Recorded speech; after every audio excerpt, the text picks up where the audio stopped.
Hey viewers, good morning. This side Irfan here and I welcome you in my channel Global Center of Language. Today I have brought a very special lesson for you and lesson is going to be very exciting and full of learning. Before initiating the class, what I would say अगर आप इस channel पे नए हैं तो इस channel को अभी सब्सक्राइब करें, बेल आइकन को प्रेस करें so that for the future on time सभी तरीके के नोटिफिकेशन आपको मिलते रहें और आप इस अपडेटेड लैंग्वेज को सीखते जाओ. And I would like to say a big thank to everyone क्योंकि आप लोग मुझे बहुत सपोर्ट कर रहे हो, मेरे चैनल को शेयर कर रहे हो, इस पर कमेंट करते हो. I am seriously grateful of yours. Keep doing that क्योंकि ये एक यूट्यूबर को मोटिवेशन देता है as I always say. So what we are gonna do today, let's get started the lesson without wasting time now. Today I would talk about future tense. Before that I just told you about the past tense, right? And what is future? Future के बारे में बात करने से पहले I would like to update you with couple of things. अगर आप English की बात करो guys, so if you compare the way of English today with old time, with ancient time or with past time, so you would see drastic changes in the language. How? I tell you. There are a couple of factors which I personally observed, they are getting changed day by day. कुछ ऐसी चीजें हैं जो day by day change होती जा रही हैं. जैसे पुराने लोगों की, अगर आपका कोई दादा या मान लीजिए नाना या आपके कोई चाचा एजेड जो हैं एंड ही और लाइक कोई आंटी वगैरह, she knows English and she is from out I mean old age और she is from past days, so उनके इंग्लिश बोलने का तरीका और आज के स्पीकर्स के बोलने का तरीका, you will see world of difference. उनकी ग्रामर का तरीका अलग है, उनके वे ऑफ टॉकिंग अलग है, उनका प्रोनाउंसिएशन अलग है. But today the scenario has got changed. हमें आज के हिसाब की लैंग्वेज सीखनी चाहिए और जिस टेंस के बारे में बात करना चाह रहा हूं मैं इसीलिए इस अपडेट को आपको दे रहा हूं क्योंकि आज जो है अगर हम पुराने फ्यूचर की बात करें, चलिए as I said that we are gonna start about future tense today. सबसे पहले हम जानते हैं फ्यूचर क्या होता है. फ्यूचर होता है बीता हुआ कल.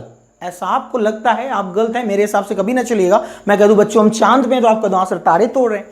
So it's not that. Future होता है आने वाला कल, बिल्कुल नहीं. जैसे पास्ट बीता हुआ कल नहीं होता, ऐसे फ्यूचर आने वाला कल नहीं होता.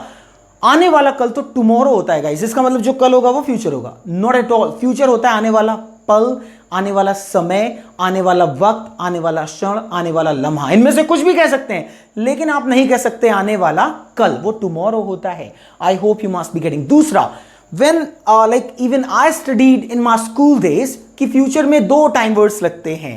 एक लगता है विल और दूसरा लगता है शिल. और ऐसा हमने पढ़ा कि अगर ही शी के साथ जो है लाइक विल लगेगा, बाकी आई और वी के साथ शिल लगता है. ऐसा कोई रूल स्पोकन की ग्रामर में नहीं बनता. So this is a new thing. I said ना कि चेंजेस आ रहे हैं तो शिल विल का यूज स्पोकन में फ्यूचर के लिए कभी करते ही नहीं. हर जगह आपको विल लगाना है, चाहे सिंगुलर हो या प्लूरल हो. नेक्स्ट थिंग, ऐसा नहीं है कि चेंजेस इंग्लिश लैंग्वेज में है, इवन हिंदी लैंग्वेजेस में भी चेंज है. चेंज क्या, जैसे हम पहले अपनी माँ से बात करते थे, कहते मम्मी क्या कर रही हो. आज का बंदा अगर बात करता है अपनी माँ से तो बोलता है मम्मी आप क्या कर रहे हो.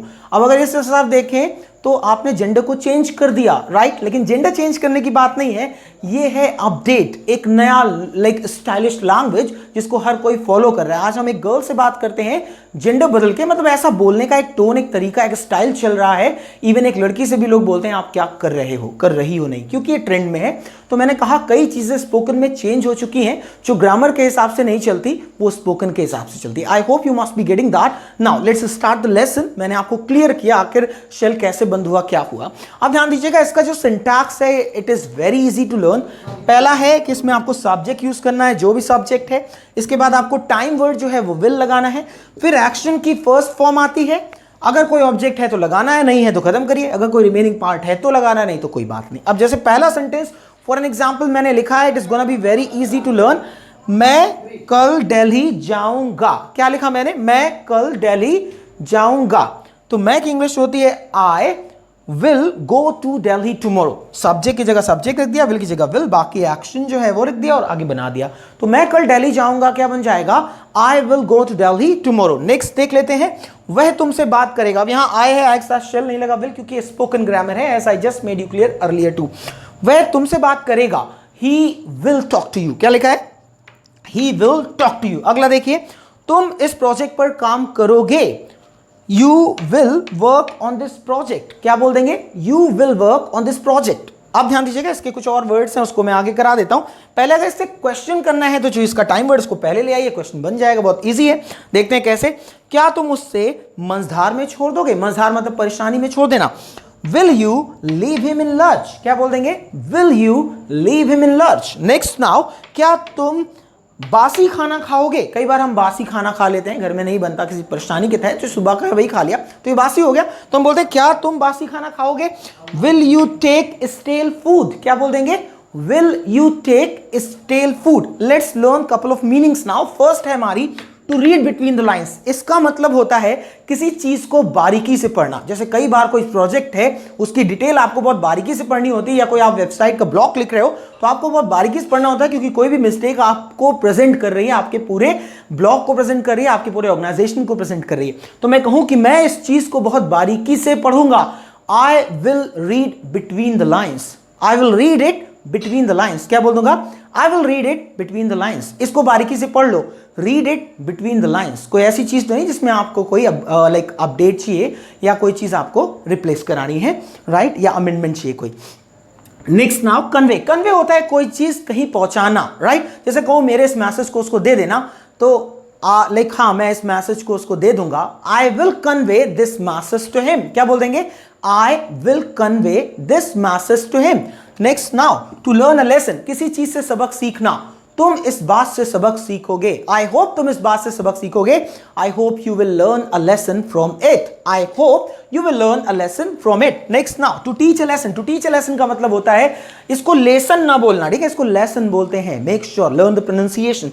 तो मैं उसे सबक सिखाऊंगा, किसी ने कुछ गलत किया, मैं कह दूं मैं उसे सबक सिखाऊंगा। I will teach him a lesson, क्या बोल देंगे, I will teach him a lesson. Next now, to keep a promise और टू डिलीवर अ प्रॉमिस। ये बहुत अच्छा वर्ड है क्योंकि आपके काम आएगा। To like keep a promise और डिलीवर अ प्रॉमिस का मतलब होता है वादे को निभाना। बोलते हैं वादा किया है तो वादा निभाना पड़ेगा। तो मैं बोल दूं कि मैं अपना वादा निभाऊंगा। I will keep my promise, क्या बोल देंगे, I will keep my promise, और I will deliver my promise. Next now, to take revenge, किसी से बदला लेना किसी चीज का, इसको रेवेंज बोलते हैं। तो मैं उससे बदला लूंगा। I will take revenge from him, क्या बोलेंगे, I will take revenge from him. Next now, to run a campaign. To run a campaign का मतलब होता है कोई मुहिम चलाना। जैसे आजकल आप इंटरनेट पे देखो, हर कोई सुशांत सिंह राजपूत की जस्टिस के लिए एक कैंपेन चला रहा है, उसको सपोर्ट कर रहा है। He is no more now, may his soul rest in peace. तो मैं बोल दूं कि मैं एक मुहिम चलाऊंगा, तो I will run a campaign, क्या बोलेंगे, I will run a campaign. Next now, to execute the plan. To execute the plan का मतलब होता है, एग्जीक्यूट मतलब अंजाम देना, प्लान माने किसी योजना को। मैं इस योजना को अंजाम दूंगा, I will execute this plan, क्या बोल देंगे, I will execute this plan.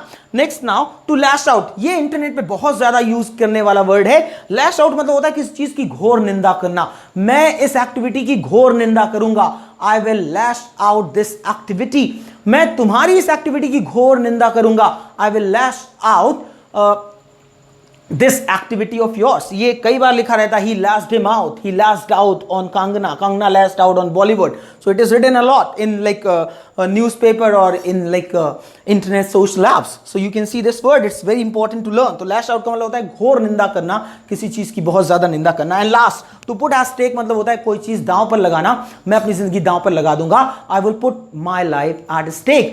सैनिक अपनी जिंदगी दांव पर लगा देंगे, soldiers will put their life at stake. मेरी जिंदगी दांव पर है, my life is at stake. I hope you must have got it with this lesson. I would like to say bye bye for today, and we'll be meeting in next lesson very soon.